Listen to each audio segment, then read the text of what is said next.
We are Onyx Imaging. We are the highest rated and most reviewed printer service center in Oklahoma. Hey there YouTubers, it's your girl Brett over here at Onyx Imaging. In this video, I will show you the common causes of a paper jam on your Epson WorkForce Pro WF-3720 printer and how to fix them. Alright guys, so one of the causes is the paper tray settings. To check them, you'll pull out the paper tray and adjust the blue tabs to fit the paper size you're using. So these are the blue tabs that you'll adjust. The tabs can be moved to print different types of paper, such as envelopes, cards, and more. You want to make sure they are locked into place, but you never want to fill past the max level indicator, which is going to be just this little line right here. You don't want to fill over this. Alright, so another cause is the paper alignment. Sometimes the paper in the tray is not aligned properly, or the new paper is not mixed with the old one.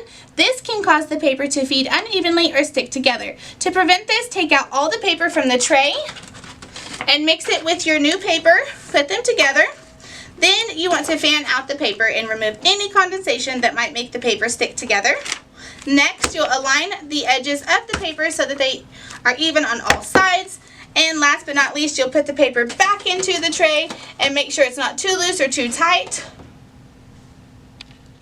Alright, so these will eliminate some of your paper jams, but not all of them. If you're still having jams, it's probably time to put your printer in for service. Thanks for watching and have a great day. Thank you for watching.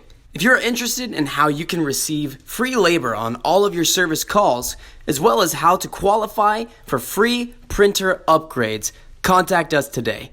We are here for all of your printer and office supply needs.